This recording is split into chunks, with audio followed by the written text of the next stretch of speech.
everybody talking about the Revenant. Everybody's talking about, that's what's his name? Alejandro Gonzalez Iñárritu or Atu, whatever, anyway. Oh, that dude. Inuyasha. Yeah. The dude that finally got his green card. Or so Sean Penn says. Yeah. But I didn't think that joke was that bad. He told it. He knows the guys. It was a they're joke. friends. Yeah. Everybody get the fuck over themselves. Yeah. God damn. Yeah, the guy's rich, making movies now and shit, and made another movie right after that. The guy that made Birdman. And they're saying, we can't wait for what he has next. Oh, yeah. Got Leonardo DiCaprio in it, too. Got Leo? Shit. Oscar? Not yet, but hopefully. No. This might do it. This might do it. Yeah. The Revenant. This is a movie where it's about a man versus nature, other men, animals. You name it. You name it, he's fighting it. That's it. All while he's sick. Leonardo DiCaprio plays Hugh Glass in this. He's a trapper who worked with his people that he thought he trusted. Mm-hmm. Turns out that his boy, Tom Hardy, who plays John Fitzgerald, turned on him when he needed him the most. My man is attacked by a bear lying up there, and they told Tom Hardy, Mr. Fitzgerald, they said, hey, you know what? We got to go back to this fort and let everybody know that we're still out here. But we're going to send somebody back for you. But you know what? Y'all are tight. Just look after Hugh right here until we send someone. It's very easy. Ain't got to do nothing but sit on your ass and babysit this man right here. Right. You do the honorable thing. Yeah. This man was honorable by us. You do this. You do this. We wouldn't be alive if it weren't for him. Right. But after about 24 hours, you're like, fuck this. He said, I got to go. I'm bored. He pretty much said fuck this before they even asked him. Yeah, he did. He said fucking a long time ago. Yeah, he got attacked by a bear. Why didn't he say the fucking bear? Brought it on himself. He fucked up. Yeah. He had it coming. Let's go. That's basically it. Yeah. Let's just leave and give me his share. Yeah, give me all his shit, as a matter of fact. Let's just go. Yeah. Then when Fitzgerald has to kill his boy, and his boy is half Indian, half-breed, didn't like him anyway, that's when Leonardo DiCaprio said, no, I can't die yet. If I get whatever it takes, I got to crawl my way back and kill that motherfucker. He took everything I had. Mm. And this is no, I just told you all that right there. I simply just could have said the bear rape movie. Oh, that movie. Yeah, that one where Leonardo DiCaprio got torn up by that fucking bear. Yeah. A lot of people make jokes about that bear rape. And other people are saying, come on, man, enough of the bear rape jokes. There's more to the movie than that. I was looking this story up because you saw right there, inspired by true events. And I wanted to see just how much, because, today, inspired by true events pretty much means bullshit. Right. Sure. Turns out the only thing that kind of was true was that he did get attacked by a bear. That was it. Who? Leonardo DiCaprio? Yeah, Leonardo DiCaprio, yeah. No, I'm going to give y'all the backstory here because it's actually a very good story on its own, whether it's true or not. And some people even say that the story might have been exaggerated, but the legend is badass. So you got this dude here, Hugh Glass. Yeah. That's the real guy right there. Hugh Glass, they stayed back in I think it was the summer of 1823 or the spring of 1823. My man was out there looking for berries.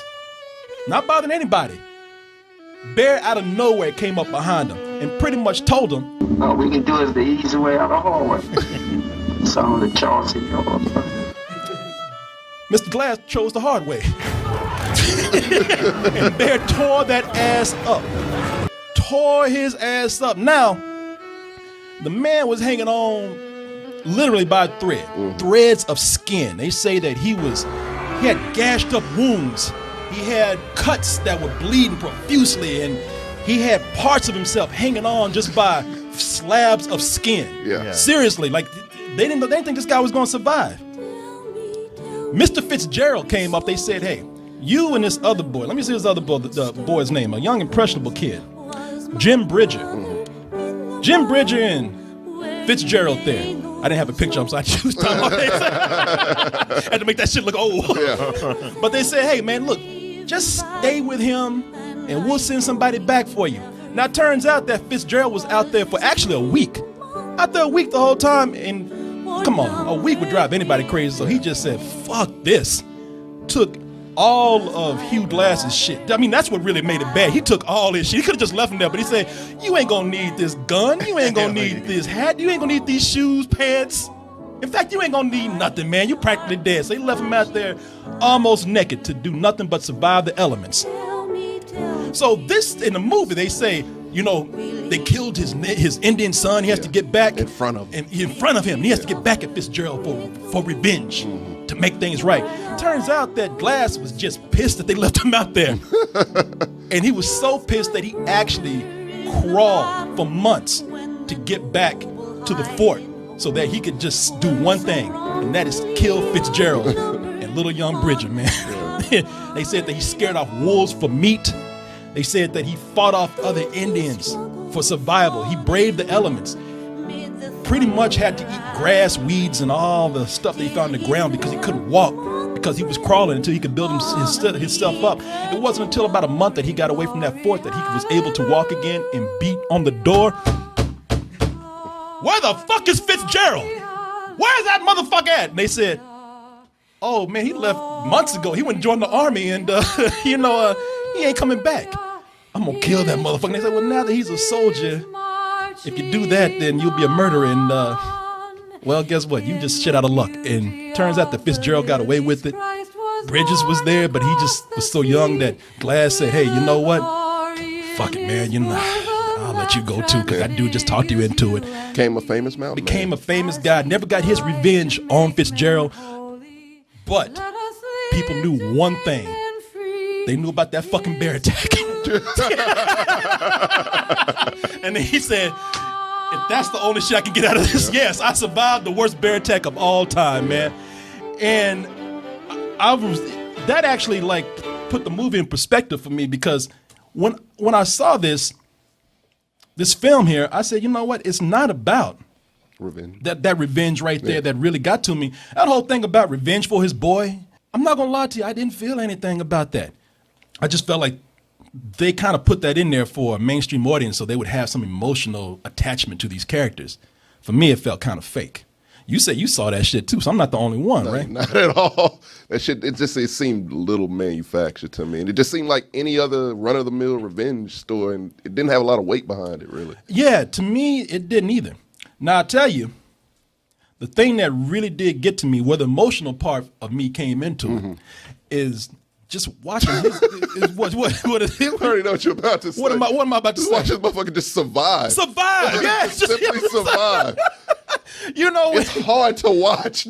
like I was playing that shit where he was grunting, but that's him through the whole movie practically, just trying to crawl through snow and through the grass. Simple shit. Yeah.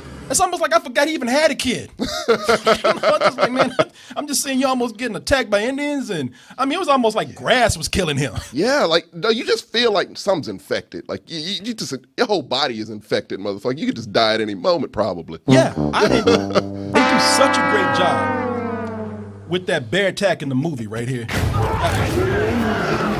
That's just a little bit. With that bear, like, mother, you gonna shoot me? Yeah. Bitch. He didn't do nothing but piss that bear off. Yeah, that bear was angry. Yeah, I'm a goddamn bear, motherfucker. Well, I like how at that point when you go like, oh, see, you fucked up. You shot the bear, but clearly that bear was coming after him no matter what. You get attack. You get the first stage of the attack, which is devastating enough on its own. Yeah. You're like, whew, man, I'm glad that's over. And the bear checks on her cubs, like, y'all cool? Yeah. All right. Mama got some business to finish. I'll be right back. Now, where you at? Oh, yeah. Man. Then comes stage 2. I look at movies where I feel sorry for animals, because I'm like, man just come in. You know, humans just come in and fuck up everything. Yeah. But it was really fucked up what that bear did, man. Yeah. Man, Leonardo DiCaprio was doing nothing.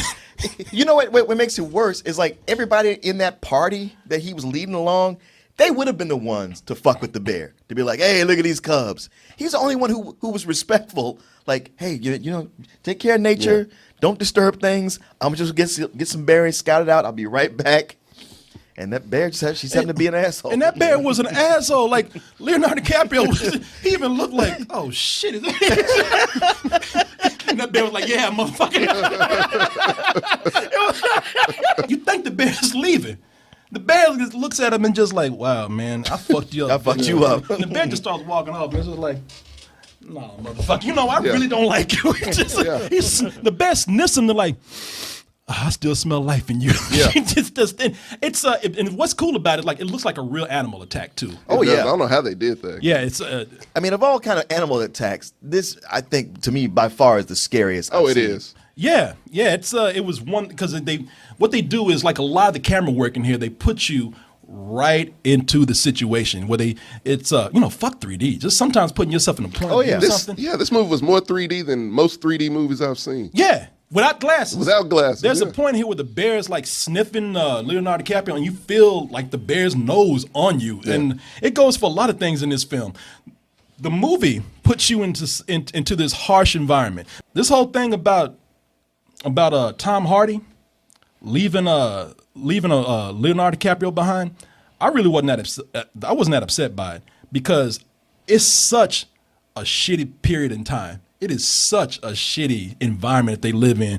You look at this and it's like, you know what? I kind of feel like he did just what he had to do. It's hard to hate his actions because you can certainly rationalize it, and he makes sense. He kept reminding me of Shane in The Walking Dead, where it's just like, yeah, man, I know what we got to do, but you ain't got to be an asshole about it. Yeah. You just right off the bat, you don't want to do nothing for nobody. Yeah, it's a situation where you don't have to be that hard with it, but it's kind of like, look, man, you out in the cold, you freezing, you don't know when Indians are going to attack again. You're like, I got to get the fuck out of here. This guy's practically dead. He didn't have to go as far as kill the dude's son, but even the son was screaming, and so it's kind of like, it kind of looked like something that just kind of happened. It's not like, But I mean, he was gonna kill him. Yeah, but it was just like, he let that be known. maybe if he on. wasn't screaming so loud, he might have made it a little longer. Yeah, I guess it was kind of fucked up for the kid to be screaming when he saw his dad being murdered. He was just being buried alive. Yeah, man. Dude was dead. Like I said, it was a bad period of time. Learn when to shut your mouth. Yeah. I saw everything. Learn to count your losses. Yeah, exactly. Yeah. Get a new daddy, man. That's You'll be it. all right. The cinematography is it just blows me away because when they have so many scenes where the way they do it is that they actually make some of the shots one long shot. I don't know how they do it because they don't have like in Birdman where they would go behind a corner and it would black out and you're like, okay, well, they just changed the camera right here, and went to another shot. They don't have the luxury of doing that right here. So I don't know if there were computer effects involved or what, but also the camera work is chaotic without being too shaky. You know what I mean? Sometimes, yeah. I mean, it finds that really good spot of weaving in and out of the action, but not being so shaky that you can't tell what's going on. So when something goes down, like an Indian attack on this camp, I was ducking half the time. I was too. You actually feel like you are in the middle of it. And for every little messed up thing that happens, you have a front row seat to it. I think they really shot it. Not want no CG. Leonardo DiCaprio was like, "What the fuck?" Gone. Good play. I know, good play.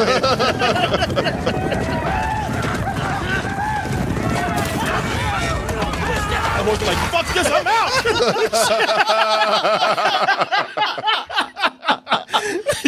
Horses is so stupid. I was like, "This world is too fucked up for me, man." Leo was like, "We can stop and let me out." I'm surprised they gave you that clip. I know. You can tell Leo is like, "Whoa, whoa." And I was like, "Nah, motherfucker, we in this together." Shit. Shit. What the fuck? I thought this day couldn't get any Couldn't get any worse. Leo's cussing that horse all the way down. Fuck you. This is a rough shoot. This is a shoot where these actors. I know people say actors, they have it easy, they make money. Shit, not these actors. Not in this one. On this set, they earned every dollar they had because there's not a moment in this movie where these people aren't covered in dirt, blood, and shit. Yeah. And snow. And snow. And they're out in the snow for real.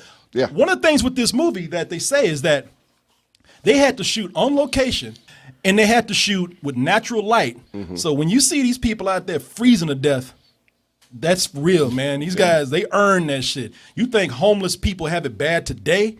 That was normal for everybody. Everybody was homeless back then. Everybody was living that life back then. It is a movie that makes you really happy that you live in this century. Yes. I went home in the heat and I kicked my feet up. I'm like, life is good. This shit made me appreciate that. When I was reading about this, they say that the time that bear attack happened on Hugh Glass, the guy that Leonardo DiCaprio plays in the movie, they say that he was 40 years old at the time, and they say an old man by that standard back in the day. I guess that's true. Yeah, they said they said that's why they left him out there too, because they like Well, he's He's- old. he's You know, 40. his life is done. He had a good run. He had a good life. I wish I could live till 40. And if you look at Leonardo DiCaprio, he's aged after this movie. Like the actor. Well, he is 40. No, I'm talking about, man. When you see, He looks a little. he looks like older. today. Yeah. That movie wore his ass out. Dude, he had to do some shit. They say that he actually slept in a fucking horse Yeah, carcass. he ate a bison liver, a raw bison liver. Why? I don't know. You know why? You want to know why? Because he was fucking starving. That's why. Oh, well, I guess he made him suffer. Like, Yeah. you don't appreciate this bison liver. Yeah, it's a movie that I admire a lot. I didn't really feel the emotion there. I felt the struggle. I wanted Leo to survive because he worked for it in the movie. I mean, he's struggling so hard. The bad thing that I can say about this is that the cinematography is so good. And it really is. There are moments where people are fighting and the camera just focuses on weird objects. Like I know there's one scene where two people are fighting and the weapon escapes one of them. The only weapon he had to fight. Yeah. And they focus on the weapon, like running off and saying, hey, see, you know, to show you just how helpless some people are. The choices and angles that they choose and what they choose to focus on, very smart to get the effect that they wanted. But sometimes the movie's too in love with the cinematography, I think, because there are moments where they focus on things for a long time. Mm-hmm. I'm looking at trees and a hilltop, and I'm just like, okay, I got it, man. I can, it's like looking at a postcard for like 5 minutes. Yeah, it's a point in the movie where it's just clouds. The camera just drifting in clouds, and you hear heavy breathing. You hear like, and it goes on for like 4 minutes. It's a beautiful movie, and that director's excellent. And the shots are gorgeous, but like I said, just a lot of moments where it's moments where the camera just drifts off, or he'll have a weird hallucination or something. It's just like, it really doesn't mean much. Can we get back to the shit that's actually really good, which is the action? Yeah. He directs action fantastic. Yeah, he does, Martin. I mean, I'm not going to sit here and go like, man, you guys are wrong. But you are. But you're right. For yourselves, for me, I didn't have a big problem with that. I mean, yeah, it is a long movie, and I know with especially our sensibilities today, we like things to move along faster. And once I abandoned being involved in the revenge story, because I completely agree with you, like we didn't get to see him and the son enough so that the son's death meant enough to us that where we were like cheering him on, like, I yeah, guess that's man, what it is. you got to get that dude back. It's just like It seems like it's already a foregone conclusion. You already know, okay, he's gonna lose his fucking kid. Like, Yeah. You wouldn't even seen the trailer. You just kinda figure that out. The trailer lets you know. I mean, Yeah. there's too much that tells you already, so you don't have that emotional connect. You don't have that sense of loss. Like, oh, it's just like, yeah, man, it's a harsh environment. This shit happens. For me, this is what Dwayne. When I hear people talk about Mad Max Fury Road, where like I say, like it's a 2-hour car chase, they go like, yeah, but there's so much more. It's all the visuals. It's all that. I'm like, yeah, okay. But for me, this movie is that where I'm like, yeah, all this other stuff, I appreciate it. I love it. I'm like, wow, I could just spend time watching this. I mean, it's not comfortable, and we saw it in a theater that was freezing, and I had to pee the whole time. So I had everything working against me, but I was just like, I'm just marveling at this, and I'm just, we don't get a lot of these. If we had a bunch of movies like this, I'd be like, I don't know. But getting so few or just one, I'm like, you know what? I'm glad to have this, and I've greatly enjoyed Man, it. it was cold in that theater. And, just when you think like, man, well, I had to go through all this, the payoff is just one of the most brutal fight scenes Yes, we've it ever is. seen. Ever. I'm glad you brought up Mad Max because I'll give my rating right here. It's this is a cinematic experience, man, for me. That's when people say you want to go for a cinematic experience. The movie pulled me in. When I'm sitting up there fearing for my fucking life through the whole film, I feel like, hey, I'm a part of this film. Maybe I wasn't there emotionally the whole time, but as Martin said with Mad Max, I gave Mad Max a full price because when people said it was just one simple thing, maybe I don't think it's the best picture, but I do think it's very good for the thing that they want to deliver, and this movie delivered on its story of survival. So I'm not going to say one of the best movies I've seen this year, but it is a big full price for me. Well, damn, don't. Hey, whatever y'all do, don't jump and give your rating. No, I give it a high matinee. It's just, to me, I saw a very good movie here that could have been tightened up, and if it had been tightened up, if the pacing was a little bit better, I would have given it a full price. But it just a little too much for me. Millennials with that short attention span. And being that what it is, I hear what you're saying, Tommy. Yeah. I agree with you, and I would recommend to people a matinee for those reasons. But for me, it was a full price. Yeah, so fuck you. That's I didn't hear that, Martin. I'm speaking on behalf of Martin Ramsey. I'd say this is the year that they should give that Academy Award to the bear. for best actor to that fucking bear, man. That's supporting at least. Best supporting at least. I ain't never seen a CG That creature man's that real. villain of the year. Yeah, it really is. It really is. That's the Joker this year. Is that fucking bear? Bear's an asshole, Tommy. Yeah. But you know, if the bear won, they would come out to accept the award and then just do that Just to do the presenter. And everyone would applaud. Everyone would applaud. That's why we love you, man. Walked away from Leonardo DiCaprio. Yeah, fuck your The fuck you say not to this? You know, one of the things that make this so scary is like you mentioned it, like, you know, he gets the gun up and actually shoots the bear. And right when you think you're going to go, it's like, no. It gets so much worse. Yeah. It gets so much worse. You know, I was just kidding, right? It's like before that happened, you're like, okay, if that bear just kind of drifts away, Leo, try to move as fast as you can, Yeah, but just kind of, maybe he can make it. Yeah. He did that shit. I'm like, that motherfucker's dead. Yeah, talking about as a female bear protecting her cubs. No, that bear got a dick and he just got out of jail. Man, I was Shit, I'm gonna get me some ass, motherfucker. I ain't fucked in about 5 years. I was waiting on the twist at the end of the movie to be Leonardo DiCaprio was dead the whole time. Like, That was a just flashback. And when he comes to the bear is still in his ass. I'm still here.